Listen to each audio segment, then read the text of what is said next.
Hello, Garland, Nixon here. We're hanging out with Matt Weinglass, and we got a lot to talk about. Let's talk.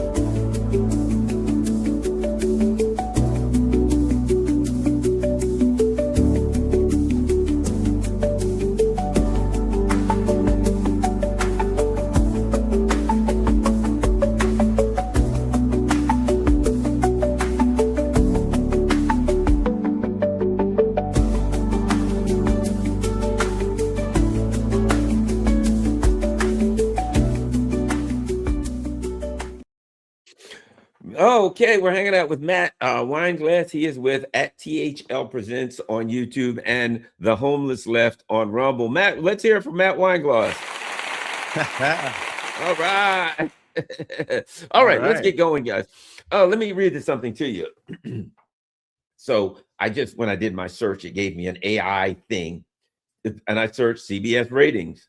CBS Evening News has seen a significant decline in ratings, averaging about 4.17 million viewers during Tony Duckaloo, whatever the hell his name is, Ducopoulos, first week as an anchor, which is down 23% from the same period last year. The show also dropped in key demographics of adults aged 25 to 54, attracting only 533,000 viewers compared to 690,000 the previous year. The numbers are tanking. Who would have seen that coming with a brilliant strategist in the industry like Barry Weiss at the helm?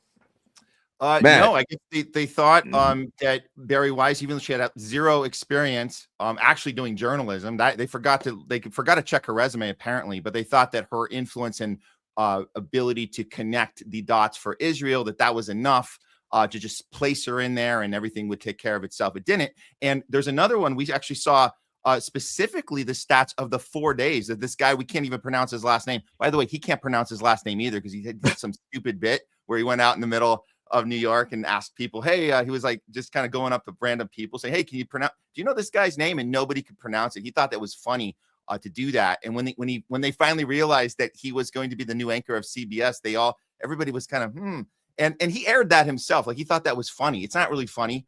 It's just gimmicky. It's theatrical. But more nefariously, it's an intentional capture of our media, which we know very well. Our audience knows it very well. But the stats I think that are even more jarring, Garland, is the first 4 days he was on the evening news. And I think this is a staple for what we used to call good media, good news. Way back in the day. But it's funny that you have the CBS logo now. You got this guy, no one pronounces his name. He's on for 4 days. And ratings tanked by 1/5.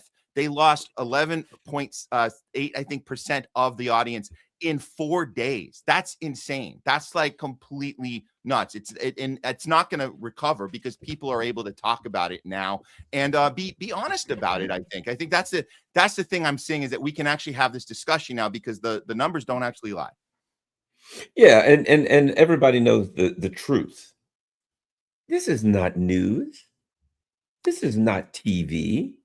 The Zionists, billionaires said, we're going to put a Zionist, ultra-Zionist, incompetent, the ultimate DEI hire, right? These people that hated DEI, they stood against DEI. DEI is bad, and it's the ultimate DEI hire, a person who has absolutely no competency. That would be like putting me in charge. Garland, we need somebody to fly this 747 to London. Here you go. Here's the keys. Yeah, I don't think I'm going to give that a shot because I don't know how to fly a plane. But Barry Weiss would say, hand it to me. As long as you pay me $100 million, I'll give it a shot.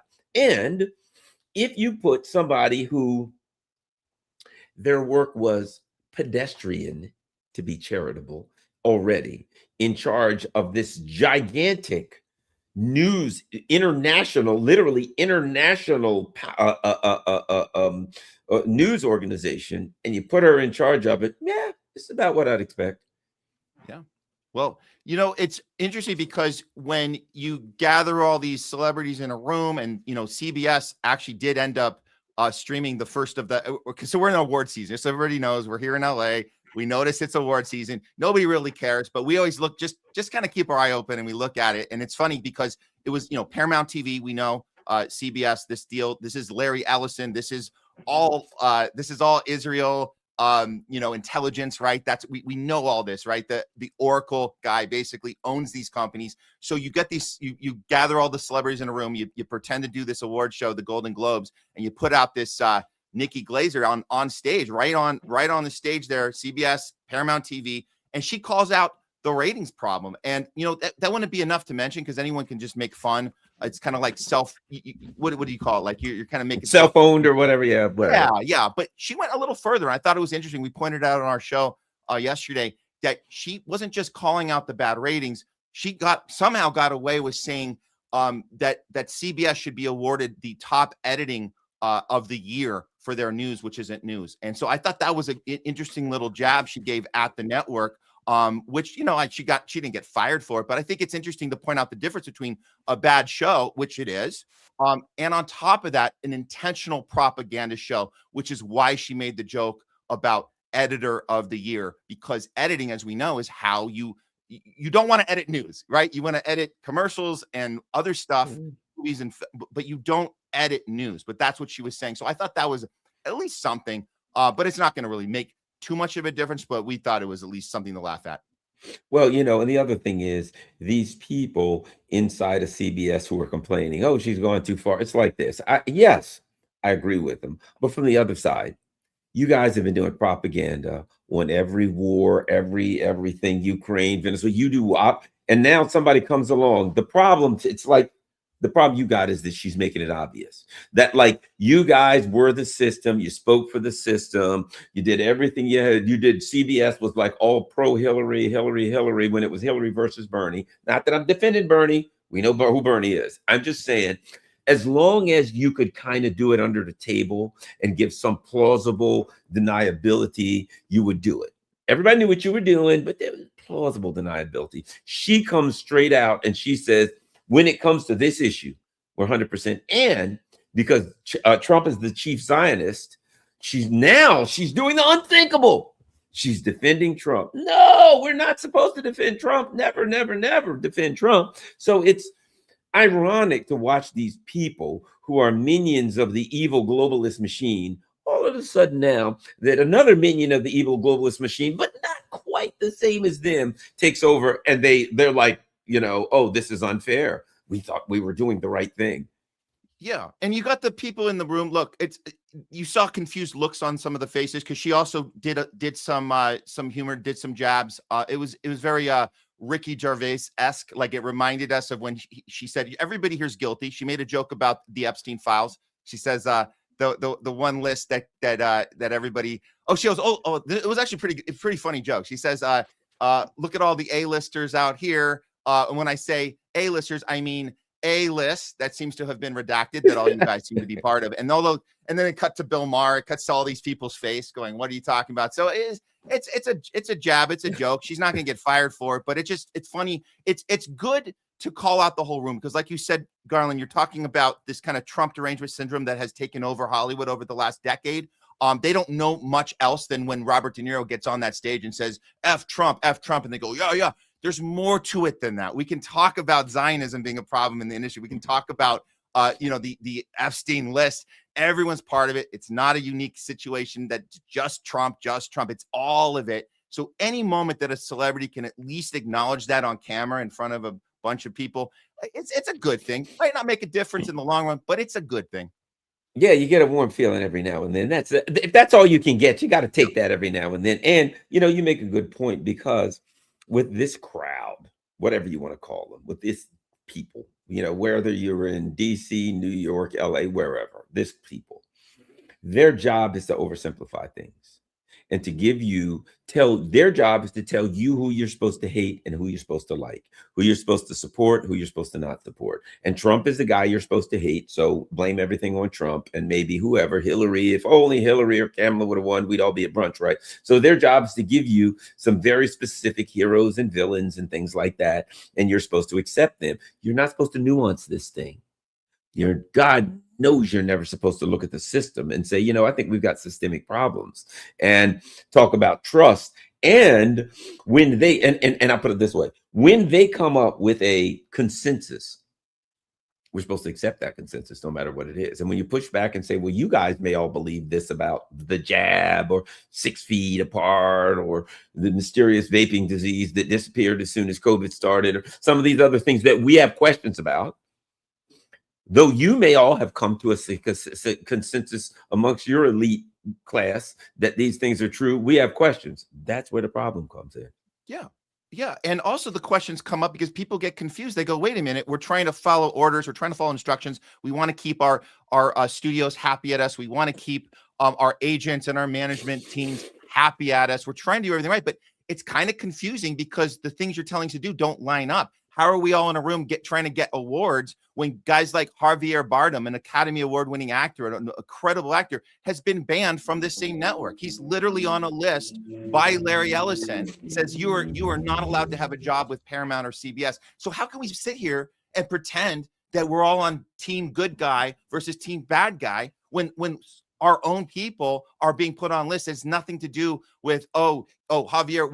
What was his crime? His crime was saying Free Palestine and wearing the wrong garb to an event, but doubling down on that Free Palestine and saying this is the right. I am on the right side of history, and I don't care if I lose everything. And so the studios themselves doing that and then pretending that we're in this space of good guy, bad guy. It's not going to last. The De Niros are kind of washed up. This idea that you say F one guy and then I'm part of the team. That's only going to go so far. I just want to also point out there's people that I think are seeing this, and you can see the confusion on their face, and we're rooting for some of them. A guy I know he's a good guy. We're actually talking to his people right now, working on a project. Mark Ruffalo. I know he's a good guy deep down. I saw him speak at this event last weekend, and he's so Garland. He is so close. He's saying the right thing about what are we even doing here? Why are we doing the awards when we have a police state in our country, when we have these wars? He called out the Maduro. He called it out. He said, why are we going in Venezuela and kidnapping a president? So he's covering it all. But at the end, he just has to say, and this felon in office, he's the problem. And I'm like, oh, you were so close. You were so close, Mark. But he said, I'm not. They said, why are you using this platform to make your political, point hurt? He goes, I'm not doing that. He goes, I don't even want to be here. I just can't get my mind off of how bad the world is. And I go, man, you're so close, one step away. So I'm rooting it on. I know some people say, whatever, who cares? Let those celebrities kind of just die off. But I think if they're good-hearted, they mean well, we might win them over. Who knows? Might get more Javier Bardems out there. Who knows? Well, anybody, and regardless of whether they're a celebrity or not, anybody who gets close, you encourage them to come and get a little bit further. Yeah, to me, there's 2 ways to look at it. You can attack someone because they're not quite there, or you can encourage them maybe to take another step forward. And it just depends on I don't want to be like the cancel culture people who anybody that doesn't agree with them, they just attack them. Yep. I was telling you, I just did this video with a guy named Crypto Rich, and there was a woman who was like everything that Trump did. I mean, there was a lot of contradictory things that she said, right? I didn't attack her as a person. I did not attack her. I totally disagree with a lot of stuff she said, right? I didn't attack her. I said, this is why I oppose the mainstream media, because they won't have a person like me and you who disagree. They won't, you know what I mean? They won't do that. Everybody's got to be for Trump or against Trump, for this or against that. Or they bring 2 people. I said, we got people that disagree at a fundamental level. But what it demonstrates is, to me, and it's important, you have to demonstrate, or it's good to demonstrate that a healthy debate shouldn't be angry or violent. It should be healthy, and it should be an intellectual debate.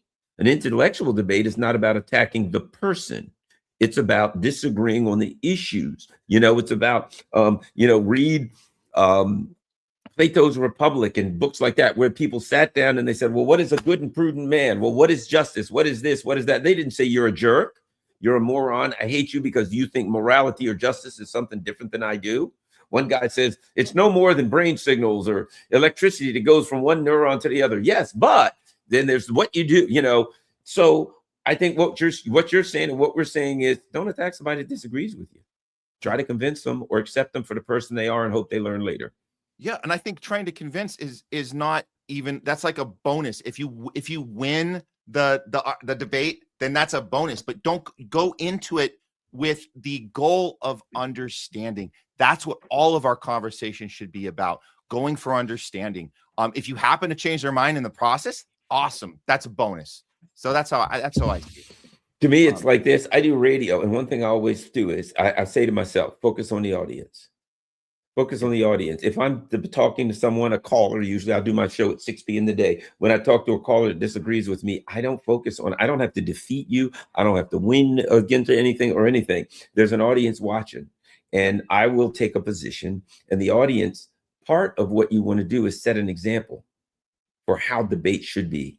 And when they look at you, that you want people to see the example. You don't want to tell them, you want them to see the example. And I'm with you. I know I can't imagine how tough it is in Hollywood, but I can't, I'm in Maryland, DC area. So you might as well be in Hollywood in some ways, you know what I mean? But in a lot of areas, it's the same thing, but it is what it is. Go ahead. If we could also look, there's a timing element to this too, because I'm trying to understand like how are we able to have these conversations in Hollywood now? I mean, obviously there's repercussions. There's obviously these blacklists, like Ellison's blacklist, we just spoke about, but on Paramount. But I would say that we are seemingly going in a direction where more people can be courageous right now, and I think it has to do with that. A lot of celebrities in their space, they're noticing that it's not sustainable the way it is, and what I'm talking about is AI. That might be the thing that's wearing them all down and getting to the point of a Mark Ruffalo where he's just like, I don't even know why we're here doing this. I mean, the world sucks. And I think there's an element of, is my agency, is my CIA, as we call it, CIA, right? Are they going to cancel me like they did with Susan Sarandon? They may, but do I care? In this climate, do I even care? Knowing that there's an end of the line for all of us when AI takes over this entire industry. Are they even going to need us anymore? I might as well go down with the ship, yelling and screaming. Maybe that's what's changing in the climate. The repercussions, you're going to end up without a job anyways. You might as well try and find some sort of moral compass inside. Maybe that's what we're seeing a little bit of happening right now. And I think the other part of it is, because this was, we are not going to have censorship, this Biden censorship, the Trump people, Biden censorship. And now what are we looking at?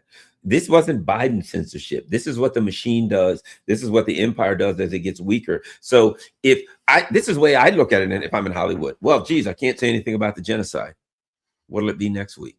Because they are creating an environment to say, we are going to monitor your speech. And if you say something that's unacceptable, that's not part of the elite consensus, you can't work in Hollywood. Well, sooner or later, there may be something. I may be for animal rights and they say you can't do that. I might be for something that is my thing. And now you can't talk about that. So sooner or later, they're going to get them what it is that I like. And I think that's the other part of it with Ruffalo knowing, you push sooner or later, get to a point where I just can't do it anymore. Yeah. Yeah. And speaking of the AI, we found this new app. I think it's called Cling Motion Control.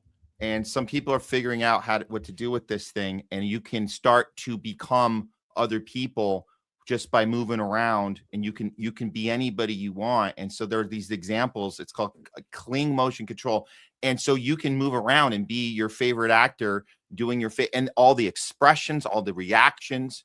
So this thing is bad. This is not, and again, this isn't just bad for Hollywood. This is bad for everyone, because now it's like you're going to go and talk. You think you're on a video call with someone. Who are you really on the video call with, Garland? If I can become a female, if I can become somebody, an influencer, I can become, hey, you're talking to an influencer right now. You're talking to whoever. But the point is, if this can be used to fool people in interaction, it can also be used to fool people in entertainment. And I think that once you understand that that's the world we're going to now, this is where we do see the end of the line for the authenticity, because there's nothing authentic about it anymore. We've been being used as pawns this whole time. And I know people are over the Hollywood thing, but they've been used as pawns. This is the way. This is the reality. You've been a puppet the entire way, and now you're seeing what happens to puppets. They get thrown in the trash when a better version comes out.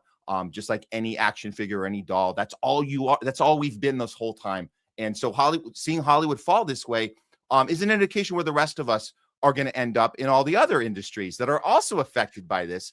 So that's why we keep an eye on Hollywood, because it seems like we're the first here to see the results of the technological, the technocracy that we are living in. We're seeing the results first, and then the rest of us can kind of go, oh, I guess that's what's coming next in our industry. Yep. And before you know it, and you never grow old, they say, okay, Tom Cruise, we got him in this movie, and they watch the movie. They tell AI, watch the movie when Tom Cruise was 30 years old. We need another movie. You make out the movie, and you just say, I want Tom Cruise when he was 30 years old. I want this person when she was at blah, blah, blah, blah, blah, blah, blah. And now you can have somebody else do the acting, and they do it. But after the AI learns them, you don't even need somebody else to do the acting now. And now you have a 30-year-old Tom Cruise. And as you said, we discussed before, there is now a quote AI actress that people are signing up for. So now it goes double down the rabbit hole. Not only is it not a person, it's an AI actress. And now you're signing out the AI. So whoever the computer company is that owns the AI actress, they're getting paid for the computer program, but they're also getting paid for the AI actress that they that they created. Yes, and I think you're referring to Tilly Norwood. We covered that a few weeks back, and she has her own Twitter account. She checks in with her fans and says, "Hey guys, I'm studying my lines. Wish me luck for my audition tomorrow." And people in the comments are like, "What are you talking about? You're a robot. What do you mean you're studying your lines? What the hell are you talking about?" But of course, there are fans. She has followers. Which are probably bots anyways, right? But there are a handful of actual people that go, "Oh, this is exciting." And why shouldn't it be exciting? Who have we been following up till Tilly Norwood? We've been fans of ScarJo and whoever else, J-Lo, whoever the house is. These people are also, put together. They're not real, right? Because everything's been a theater piece anyway. So you might as well go with the non-human theater piece. What's the difference between this Tilly Norwood and a ScarJo, who also was packaged by her handlers, also pretended to be stressing about stuff online and wish me luck, guys? What is the difference really when the consumer's concerned? Well, and I mean, people can do whatever they want, but there's a lot more to it than that. For instance, we went in that direction. First, we had some woman with a bombshell shape. Then we took a woman with no shape, and then you loaded her up with silicone, and now she has a bombshell shape, but it's all silicone. Now you don't need the bomb. You don't have the bombshell shape. You don't have the silicone bombshell shape. You have an AI. You don't need the woman. You know what I mean? You go from a person to a person who's modified to you don't even need the modifications anymore. Yet we don't need any of that. And the people in Hollywood. Well, and here's the other thing I can tell you this: Tilly Norwood will never sign on to a letter that's opposed to genocide. And that's the other part of it that works for them. There it is. Not only that, she'll put the right flag colors in her profile without no questions asked, whether it's time for the next yellow, blue, or blue, white, whatever it is. She's ready to go with, alignment. I got my AI vax. Remember when everybody had those little circles? I got my COVID vaccine. She'll have an AI of her getting her COVID vaccine. She'll be getting her boosters. Tilly Norwood, I've never felt better. I got my booster again today. Come tomorrow at 4 p.m. every day when I get my booster, and I'll show you how it's done and how happy I am afterwards. We can do this, right, Garland? Yeah, exactly. I get two. Do this. Yeah. Two. I got 2 boosters. I got my flu booster 3 and my shingles booster and she'll be a friggin' pincushion. Yeah. No, that's it. That's great. And then you can stack the stats even better, right? You can say all the healthy people that got their jab. She's part of the statistics now. That's good. Works against the anti-vaxxer complainer crowd and conspiracy theorists. Because you're right, Garland. The AI population will never be labeled conspiracy theorists because they have nothing to theorize about. They're completely controlled by the state, obviously. Yeah, that's the direction we're going, I think.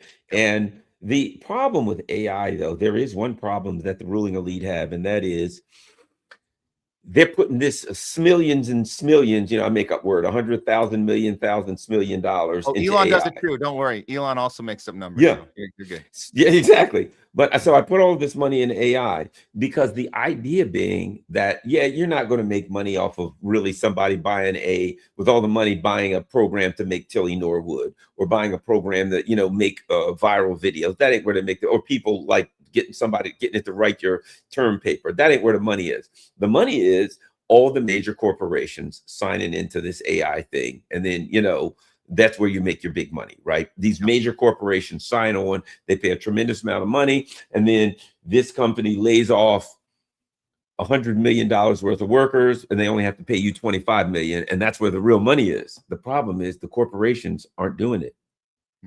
So the Tilly Norwood programs of the world, and the programs and the Chat GPT stuff that we play with, or somebody writes their term paper with, that's what it's being used for. But there ain't no money in that. The money is the big corporations using it to replace workers, and the big corporations are finding it doesn't work. It's too risky, and I have to replace my entire computer infrastructure on something that I hope it'll work. And so really, it's a bubble that is clearly going to burst. Clearly. And for those out there who still think that corporations are people and they have, you know, moral compasses and they would never treat their staff this way because of principle. And yeah, well, you know, you're pretty much spoiler alert. That's not a thing. It's never been a thing. The profit margin's always the thing. So if you don't have to pay any sort of you know, benefits, you don't have to give breaks, you don't have to pay overtime, you don't have to pay anything. Wait, forget overtime, Garland. You don't have to pay anything. So there's it's of course that the cost benefit's going to be in the favor of the profit margin. There's no more people, no more worker. It's done. It's done. Speaking of workers, there's a massive strike starting right now against Kaiser. It's going to be the biggest one. It just got announced yesterday. It leaked. Really? Oh yeah, we're going to start diving in. We were actually in the middle of ending our show yesterday, and we got word of it right at the end, and I just couldn't. I was like, we have to look into this, but it leaked to the press. Massive strike happening at Kaiser right now. This is big, and then they're exposing a lot of stuff here, Garland. I didn't have a chance to do any detailed investigation just yet, but I will give you some bullet points. The first point is that the CEO shareholders, there's been some exposed documents. This is big. This actually might be the biggest part. And the unions are furious. They're absolutely furious that they're making contracts with ICE. That's number one. So Kaiser has a contract with ICE, also linked to Israel. We know this. We know it's linked to Israel because the shareholders are all, a lot of them. Well, I'll say they all, but most of them are Zionist. You know, the people that run this organization, this company. So you're going to align with this type of, you know, I mean, we'll get into it later in the show, but I'm just saying that this is something that just broke yesterday. It's being covered. Well, we're going to dive more into it, but I just want to let viewers know that this is a thing, and they're calling it the biggest strike of 2026 in January. It'll be the most massive strike we're going to see this year, and it's starting right now. Wow. That's interesting. I'm seeing 31,000 Kaiser Permanente workers due to issues like unsafe staffing levels, fair wages, respect in negotiations. The strike follows stalled contract negotiations and allegations of unfair labor practices by Kaiser management. So that's great. I'm glad to see that. Hopefully, you know, something happens there. It's a classic case. It's a classic case of blaming the patients for what the workers want to be treated like workers, and you blame. And it's a classic case. They're doing all the propaganda. I saw last night. Saw some of the videos. The top down bullying coming from the CEOs. It's going right to the workers. So it's the same thing. We see this with every organizing movement. And I just want to say at least a shout out to the unions there with Kaiser that are figuring out how to do this on a larger scale, because I think they tried it last year and they only did like a 5-day strike. And I thought, oh, that's weird. Why would you do a 5-day strike? You're just informing your overlords that they just need to come up with a certain amount of money to outsource you for a week, and then everything's back to normal. And that's what they did last time. This time it's going to be indefinite. So this thing's going to go all the way. We'll see what happens. But yeah, we'll keep an eye on it. Now speaking of propaganda, let me find this. CNN.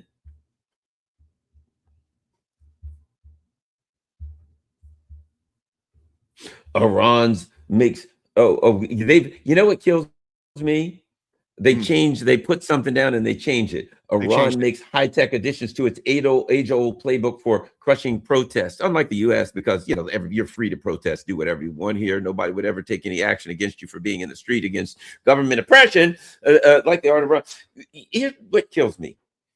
Okay, Last June, this is what we heard. We have to bomb Iran. Why? Because Iran has nuclear weapons. And we're like, well, wait a minute. We just saw a document come from the United States intelligence community that said they don't have a nuclear weapons program. Ignore that. What's important now is we got to bomb them because of the nuclear weapons program. We're like, that sounds like bullcrap propaganda. Now, here we are 6 months later. We got to bomb Iran. And we're like, but I thought we said they didn't have nuclear weapons. Nah, that's old last year. This year, they got protests.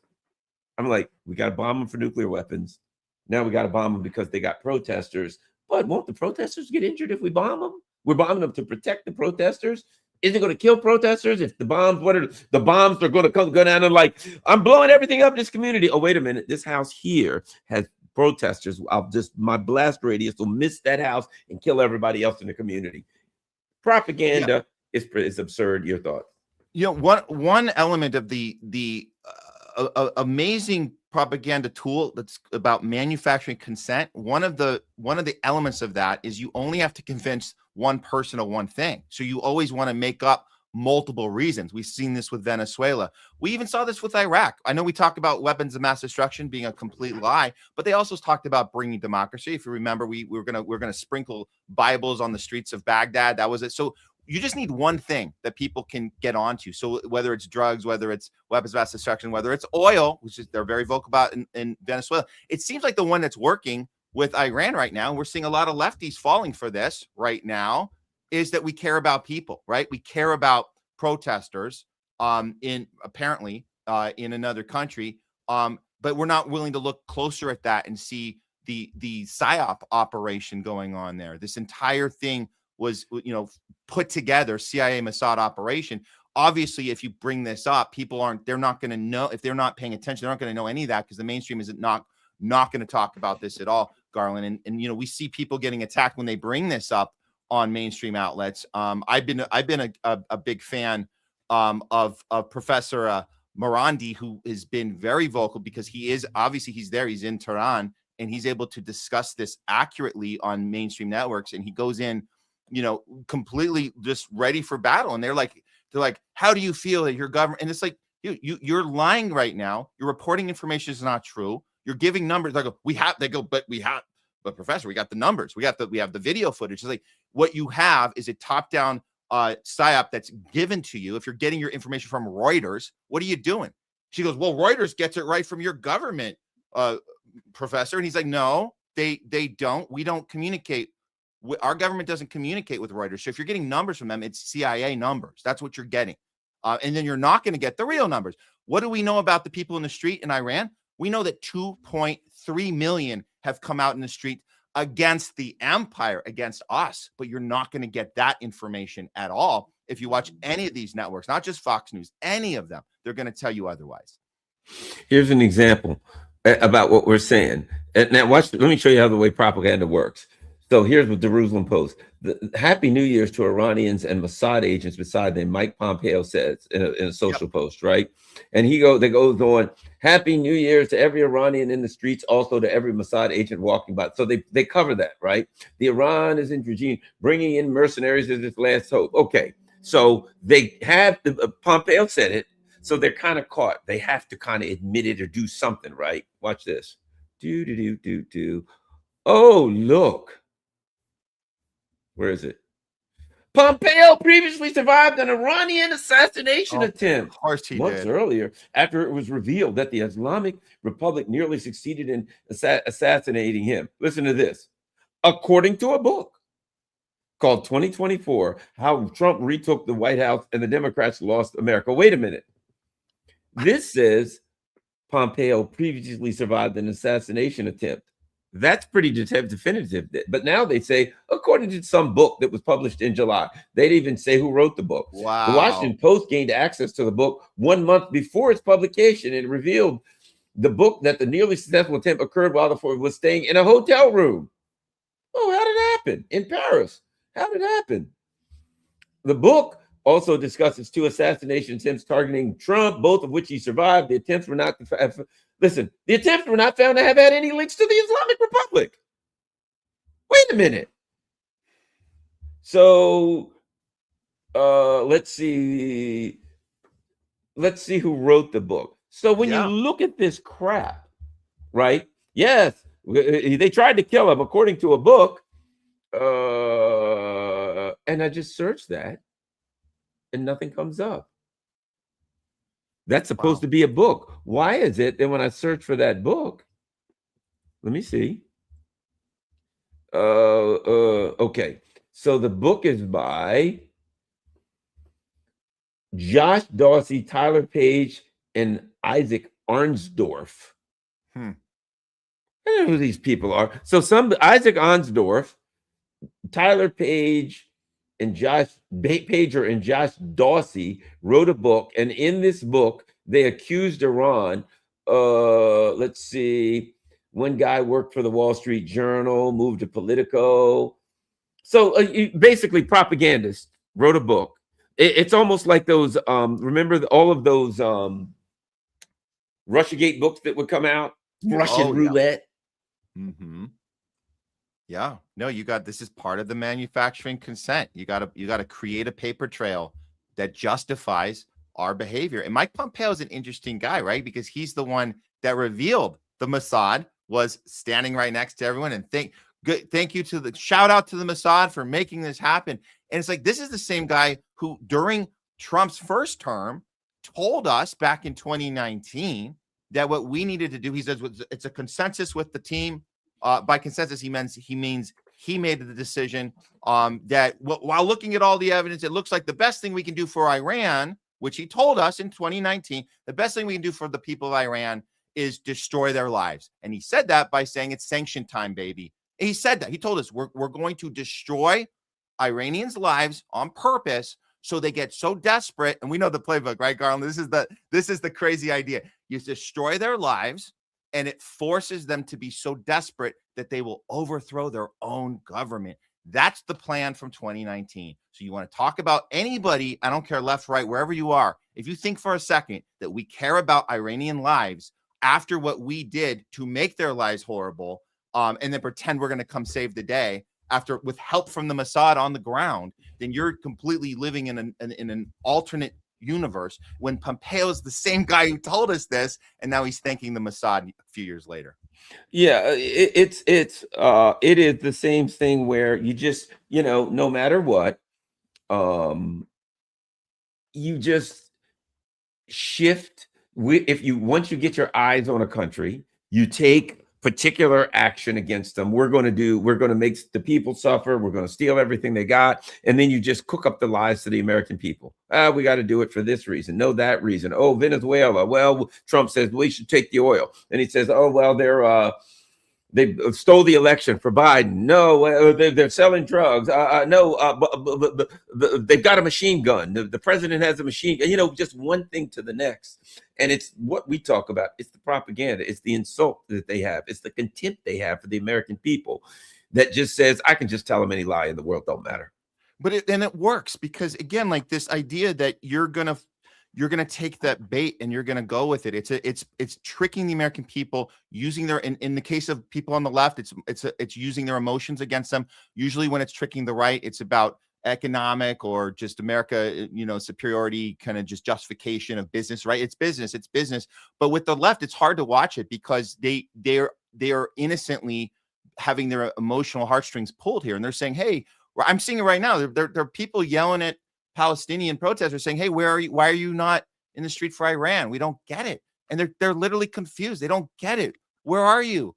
And they didn't understand what that, they weren't actually in the streets for Palestine. They wanted Kamala to win, but they didn't know that both sides were captured by Israel. They didn't really get that. But now they're like, wait a minute, where are you right now? And I'm not talking about people yelling at them from the right. I mean, people that are honestly saying, we should care about people. They don't understand what the difference is. And if you're in the street for Palestine for the last 3 years, you know the difference. You know that you're actually protesting your government's involvement. You know what the college campuses protests were about. They were about divesting our own government. So don't say for a second that it's the same thing. We got to be in the street for Iran right now when our government is, even if you don't believe the Mossad thing, fine. Let's pretend that the people in Iran are organically doing this themselves. Let's pretend we're not sanctioning them.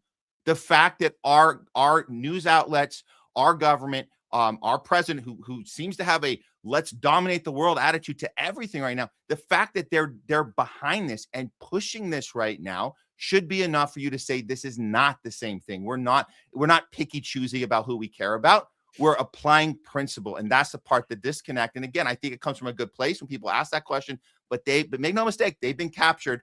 That, as Noam Chomsky says, it's manufactured consent, and it works very well.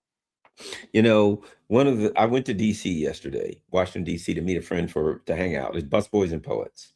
And when it was blistering cold and dark and all that stuff. And I get out and I see a bunch of people walking up the street, National Guardsmen. And I'm looking and I see a bunch of military guys, a whole flock of military guys walking up. They're just walking. In this area is not a high crime area by any stretch of the imagination. It's a nice area. And it is there's restaurants and stuff like that, you know, but they're just spread out, like 20 of them walking up and down the street. And I'm thinking, they're getting us, you see, people are so blind. Yeah, we're standing up for crime. We're pushing back. They're getting us accustomed to having soldiers walking up and down the street, so that when people start to push back and say, hey, you guys have destroyed everything, our economy's collapsed, we're unhappy, we're in a protest, we'll already be accustomed that the stage will be set. And look at what's happening in Minnesota. What's happening in Minnesota to me is people are stupid. They don't realize these so-called conservatives who were opposed to government intervention and government overreach, and now they're cheering for the federal agents to be running around on the street, poorly trained, I might add, firing rounds into people's cars, shooting people in the leg. They're getting used to that. It's wild. It's sad. It's frustrating. There's a disconnect here that we're not able to we're not able to heal this. And I don't know what it's going to take. You would think that just what happened to Renee Good was enough to say, hey, how is this justified? How is the response from this administration justified? Even if you think that the way you run over an officer is you turn your wheel to the right and you mistime it, which I guess apparently a lot of people think that there was some sort of intent there.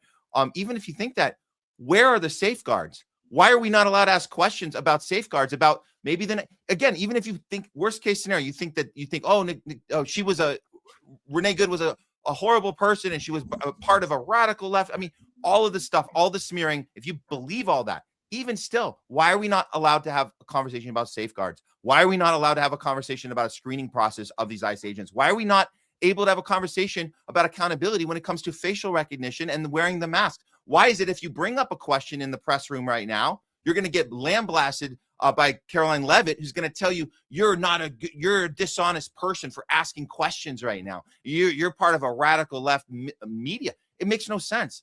It makes no sense. And again, we know this. We know this in our space, Garland. We know that whatever happens to other people over there is going to happen to us. And the immigration thing was just a ploy. This is about going against all of us, all the American people. We have to unite on this. There's such a disconnect. It's frustrating. I don't know how to connect with people right now that used to champion the rights of January 6th protesters. And now they want to run over everybody in Minneapolis as some sort of punishment for being too radical left. It's crazy. Well, and here's the setup. Think about this. First you get, and this is supposed to be an accident. This is supposed to be a coincidence. First you get Israel and the U.S. saying, we're going to cut off half of Somalia and call it Somaliland. And then the Israelis are going to start build bases in there so they can, of course, attack Yemen and everybody in the region. Fair enough. We know that's the given. Somaliland, it's all about Somalia. And then what do you know? There's a big controversy about Somalians in Minnesota. Oh, these Somalians in Minnesota are doing all these terrible things. Somalians are screwing up the United States. Somalians are stealing our money. Well, boy, what a coincidence. The Zionists want to steal half of Somalia and build bases there. And coincidentally, there's a big controversy regarding who? Somalians. And you got all these conservatives, they'll never see, oh no, but Garland, the Somalians really are, they're stealing money, they're doing this. And you think it's a coincidence? Might I add that Joe Biden and the Biden administration was dealing with this case like 3 years ago. And now they bring it back up like it just started today, coincidentally, at the same time that Israel and the US wants to steal half of Somalia. This comes up. And then what happens? In the same place, which is Minnesota, there's ICE troops all over the place. They're pumping rounds into some lady who's driving a friggin' SUV, who's not an illegal immigrant or anything else, but and of course, then she's a gay person. So you've got we've got to support the cops because this is a woke person. And so that's all set up so you can have the Democrats versus Republican thing going on. You know what I mean? And we're all got to hate Somalians because, hey, Israel wants to build a base and steal half of Somalia. I'm like, really? Yeah. No, the timing. It's as Jimmy Dore once said, he goes, it's all about the timing. But that's that's what we're talking. It's like they say you can't make this stuff up, but no, you literally can. You can actually place this on a calendar. You can get out the calendar and you can place events where they need to be in order to, again, manufacture consent and confuse people, whatever base that you're trying to win over. I mean, who would have thought? I guess we might have seen this coming. Flashback again to January 6th, and you're like, how did the voice of we're American patriots, the voice of Trump, the Trumper voice of we have to stick patriots. We need you to call out these 3-letter agencies. We need you to call out corruption. We're going to take them down. Can't trust the feds. You can't. How did that patriot go from the protester to now literally ICE agents are being called the patriots right now by the same mouthpiece? And you're like, how did that reversal happen? Well, it happened with exactly what you just drew out there, Garland. It's the timing on the map, on the calendar. You do these, you stage these events in this chronological order, and you can twist somebody's mind in a 180 direction. It's like a science experiment, just with like a successful hypothesis that came true. They go, how do we switch the mind of a MAGA into a 180? We just saw it in real life. We just saw it in real time play out. And here we are. The patriot now is the ICE agent with a mask over their face that are ramming in cars into people, destroying lives, not just immigrants. They're destroying U.S. citizen lives, hurting children. Their children being brought into the hospital, American citizens. So the patriot now is the terrorist in the car, the unmarked vehicle that's ramming in people and trying to facial recognize people and put everybody in a database. How do they do that? Well, it's pretty ingenious if you look at it. It's pretty phenomenal they pulled this off. Well, the Republicans have their Ashley Babbitt because they shot Ashley Babbitt, and the Republicans are, look, I'm opposed to the Feds shooting someone. They didn't need to shoot this woman. She was trying to get through a door, which she shouldn't have been getting through the door, but she couldn't have got through the door. It was locked. Right? It's not like she could get through it anyway. You know, the door is this heavy door. It's locked. She's pushing, hey, let's go through the door. She couldn't get through the door. So they shot. So they didn't need to shoot her and kill her. Yeah. She wasn't presenting some kind of. And I'm with the conservative. Nah, I'm sorry. I think it was the FBI scam with the whole January 11th. It was wrong to shoot Ashley Babbitt. Now, what did they do? We need to give the Democrats an Ashley Babbitt. Not saying that was the plan, but at least after she shot, that became the plan. Okay, well, great.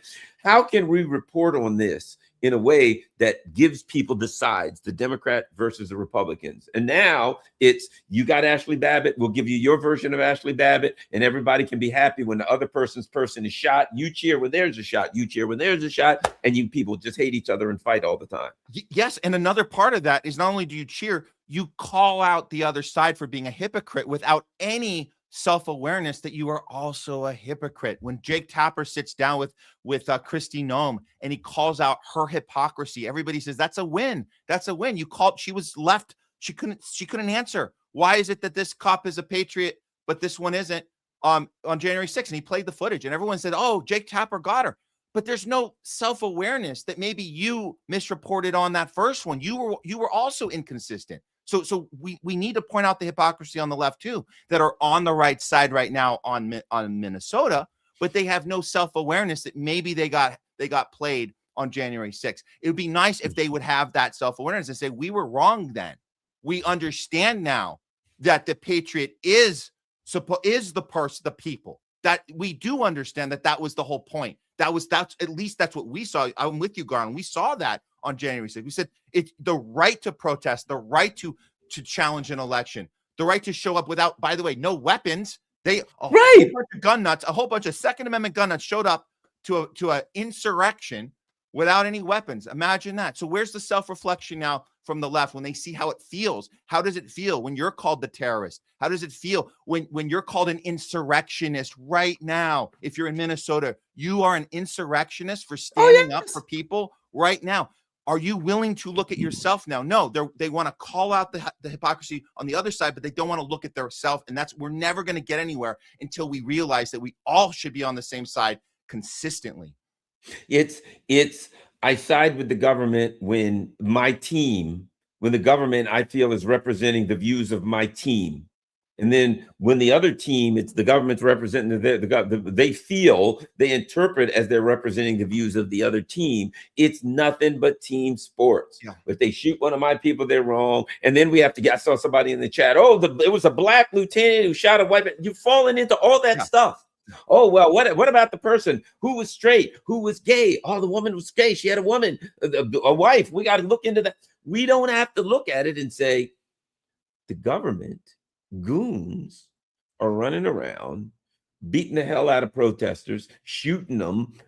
As far as I'm concerned, some government goon shot Ashley Babbitt. Some government goon shot Renee Good. A government goon. Was she gay? Was she straight? Was the person black? Was they white? That's the game they want us to get into. We have to get into these details. What color was the police officer and shooter? What race were they? Oh, wait a minute. Maybe the police officer was a Muslim. We need to know if he's a Muslim because then we can go outrage. Oh, he was a Christian? He was a white male? We better get on his side because he was a white Christian male.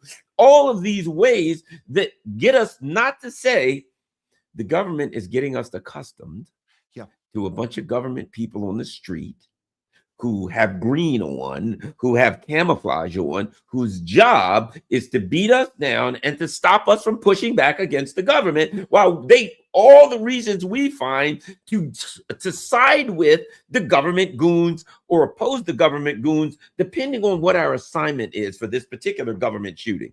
Yeah. And their other job is to get us in the wrong conversations, arguing the wrong points. So we have to get better let's get better at that, everyone. Let's get better at recognizing when the conversation intentionally gets distracted and we're all of a sudden talking about whether Renee Good was part of a radical group or not, whether her girlfriend or friend was too mean to the cop.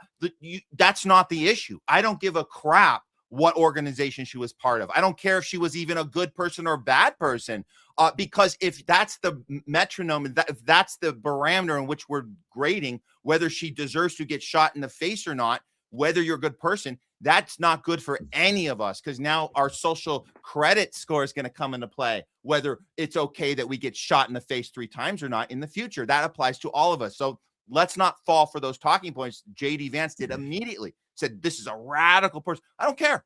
I don't care how radical. She's a U.S. citizen. By the way, immigrants should also have the same level of respect. But even in this case, a U.S. citizen getting shot in the face 3 times. Don't distract the conversation. Don't talk to me about something else, because then you're going to do that same when I get shot. You're going to be talking about what I did online. You're going to talk about, who I am in a room with or who I have a picture with. Is that really? That's not the barometer for justice. We should be consistent with that. And if there's one thing that those two, you're talking about the Capitol Police versus the ICE agent, another thing that they both have in common, Garland, and people need to understand this, and we're learning more and more about this all the time, is the connection to Israel. The IDF training, the way they go about policing, the way the ICE goes about the training, it's all coming from the same place. So that's the mechanism of the divide and the shoot first, ask questions later. I'm sorry, it's just shoot. There's no there ain't no question to be asked, it's right? Just shoot.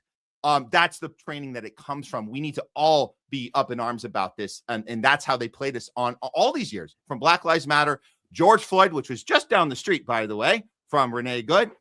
That's how they played us on the whole time. We weren't talking about the right thing. Where did this start? Where did this come from? It's the training. It's the attack plan, how you control people with excessive force, constantly putting people in a war zone. They create the war zone, not us. They create the war zone. That is the technique of the IDF and Israel.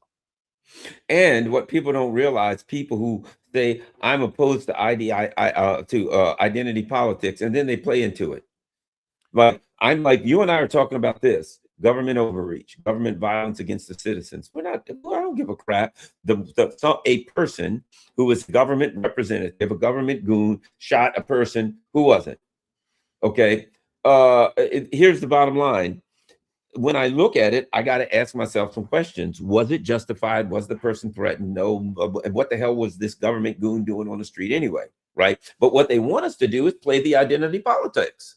Yeah. And then it's easy. What color was the officer? Who shot? What ideology? We've got, was the person straight or gay? Which person was white or black? They want us to play identity politics so we can find a way to determine who we support, not based on whether or not the government is oppressing us, but to find something else.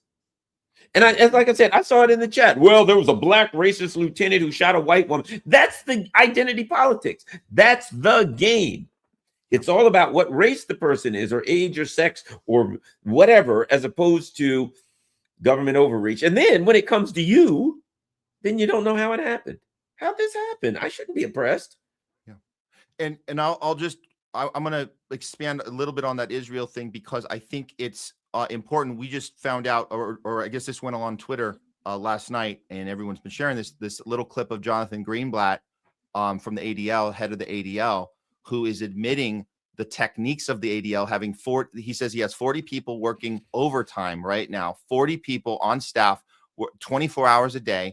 They are surveillancing us right now. Like this podcast right now is being surveillanced by Jonathan Greenblatt. He's got 40 people doing it. He's going after anybody who's challenging Israel. And then he bragged about how he says, you remember that thing that happened right before New Year's in LA? So this is right here. We had a group on Wilshire, Koreatown. It's right near me, right near us, right here by THL Studios, right here. And I'm telling you, he's admitting that they sabotaged, that they infiltrated the group, and they labeled the 4 people terrorists. And they said, with help from Kash Patel, the FBI, we worked with them directly and we got it done in record time. And that's where Kash Patel gets his record time garbage from, is from Jonathan Greenblatt, because he's bragging about how they did this shit in 5 days. And they got these 4 people arrested for potential terrorist attack. And he didn't even have to justify why. Just the fact that they were protesting Israel, that was enough. And he says, we're going to keep doing this. And the last thing he says on the clip is the most important part. It's a throwaway line at the very end. He says, we are training the police on an ongoing basis. We are training these police all over the country. And I think, so it's not just IDF training. It's not just the physical training, the military techniques of Israel and IDF. What he's talking about as the head of the ADL, what he's talking about when he says training is he's talking about anti-Semitism training. He's talking about the psychological attack on these officers, where he gets them brainwashed into what constitutes a crime. It's a mindset. So he's going through it's psychiatric training to get officers around the country to understand what anti-Semitism looks like, so they can do their aggressive job that they were trained for by the IDF. I'm looking at right now, a 31-year-old British Palestine trainee surgeon, she's a doctor, she was arrested, suspicion of violating the Terrorism Act, right? Here's what she did. This is in Britain. For a post praising a 2004, now this is what they claim, 2004 Gaza suicide bomber, right? Now, I would be willing to bet you that if you read the post, that she didn't praise any suicide bomber. You know what I mean? Like, there we go. Arrested again by anti-terror police under terrorism charges for the 4th time. And when you look at all these bots, now here's the name of this Twitter account. Never again. Vile anti-Semite Dr. Rama Adwan has been arrested under Section 12 of the terrorist attack, right? And you look at that and you look at the bots, and it's like, okay, obviously it's a total bot. Every single thing is, Iran is doing this. It's just like, this is # ever again. So Twitter and all these other places are loaded with bots. And now we have a person who posts something and she gets arrested for posts. Arrested as a doctor. Of course, she's going to lose her job, may go to jail. That's what's coming. See, people don't understand that when you support the police shooting people down on the street, that's what's coming. coming to America. It's just a matter of time. Yeah. No, it's the charges to be considered a crime are insane. And I think that even this group that Jonathan Greenblatt was talking about, he couldn't even justify the charges. It's protesting outside a synagogue. He just made up a charge of graffiti. Really, even if there was, I don't buy it. They didn't do. Why would you do graffiti in a synagogue? That's not a thing. But let's say they did. That means you're a terrorist, I guess. But he's just the stuff you can label on people and call anti-Semitic. And again, this is the training that the police are receiving across the country right now from this group, the ADL. And so this group in Koreatown, apparently they refer to our country by the name of a turtle. I don't have it in front of me. It's called, but he said that's the crime. They're not calling it America. They're calling it something else. And that's totally blasphemous against our country. So we gotta label them terrorists for having code words for things. So that's also a crime. So make sure you don't come up with any code words because they're going to say that you're against your country, which means you're against Israel because we put Israel first. So that's what that means. It's unbelievable. You know, the last thing I'll say, which is about the time before we go, was mention ad. Now, I use StreamYard, and I like StreamYard. StreamYard's great. It's very reasonably priced and everything, right? So listen to this. This is the AI game, and this is why it's a bubble and it's going to burst. So recently, I see something pop up on StreamYard, and it says, click here to generate shorts, right? So yes. I make a thing, and I click on it, and it generates shorts. And I'm like, oh, this is great. And I share some shorts, and I share lots, and then I'm generating, and I'm sharing them, and that's all it said. Generate shorts, click here. Oh, great. That's a new feature, I guess. Yeah. So I do that. Today, I click on it, and it says, you've used up all of your free shorts. And I'm like, well, they didn't tell me that they were free. However, so you click on here and you can get monthly AI now because they were AI shorts. You click on that and AI finds shorts, and it did a really good job, I think. And I picked some of them, what have you. Okay, it was great, but it never said it's a limited number. I put them all up. I'm getting used to that. I'm like, this is great. I click on it today. Oh, you used up all your free shorts. However, click here so you can get monthly. I look on it. It's like $360 a month. I'm like, yeah, it was like $368 a month. I'm like, if you think for 1 second that I'm paying you 368 or 300 and some, whatever it was, 300 and some, I don't care if it's 268, whatever it was. If you think I'm paying you that for shorts, I don't think anybody. That's why that AI crap is going to fail. Because I don't know what they're paying deep or what is it, ChatGPT or Grok or whoever it is for this access to their AF. You know what it is. They're paying AI X amount, and they're going to charge this exorbitant amount, and you're going to pay it. Who the hell is going to pay $300 a month for AI shorts? So it's not, look, it's going to fail when it comes to people like you and me and probably most of our audience. It's going to fail, but there's enough people that it won't fail. It'll fail them because you're going to get hooked on this. If you think that you need it to get ahead, whatever industry you're in, if you're a content creator out there, if you're somebody who does speeches for a living or whatever, where I have to come up with stuff quick. My advice to people, we've looked into this, we've seen the data. If you sign up, let's say let's say it didn't cost you the 300, whatever. Let's say it was free, which it is at first, right? It's the bait and switch. But even if you were never paying $1 for it, you understand that if you get hooked on this stuff, you lose that creative part of your brain. You lose the deductive reasoning skills and the critical thinking skills when it comes to presenting your point of view, presenting your voice. Do not let AI take your voice from you, and it's going to spit you out the back. And when it's time for your next speech that you've been writing and thinking about yourself on your own for years, all of a sudden you can't do it anymore. That part of your brain is gone because now you're 100% dependent on, hey, AI, write my speech for me. I got to go on in a half hour and I need to know what to say. What do you mean you need to know what to say? You have your own voice. You know what you need to say, and you should know what a good clip looks like. You can clip this right now. This is good. I don't need an AI to tell me that this is a worthy enough clip to put up on YouTube. I can do it myself. So that's my advice to people out there. Well, the other part of it is because I know some people who use AI to write articles. Yeah. And when I read them, I can't read an AI article. It has no life to it. Yep. You know what I mean? Yep. It's like with these AI, it's like you look up for something. Gee, I wonder if celery juice is good for you. What? You like celery juice. Celery juice is very good. Let me, and they show some random, B-roll video of somebody eating celery or something. And I'm like, well, that's crap. I want to see some person tell me about whether celery juice is healthy, and not some AI garbage crap. It's slop. It has no life, nothing. It's boring. And when somebody writes an article, and I start reading the article and I'm like, I can't read. It hurts my brain. It's flat. It's dead. It has no life to it. And I know that if I'm putting out AI stuff, it's probably flat, dead, and has no life to it. Yeah.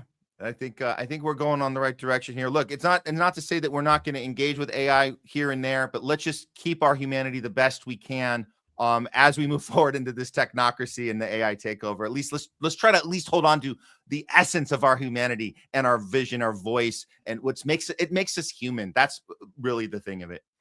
Well, thank you very much, Matt Weinglass. Everybody, you can find him, The Homeless Left, on Rumble, at THL Presents on YouTube, and he's done lots of good work. Certainly appreciate him for hanging out with us. Everybody, don't forget, thanks to all my Patreon and Buy Me a Coffee and PayPal and all of those people. Don't forget, I have a snail mail PO box that scrolls across there if you want to send anything in my snail mail. Thanks, everybody. Remember, the most important thing that everybody can do in the chat is share this on all your social media platforms. We're out.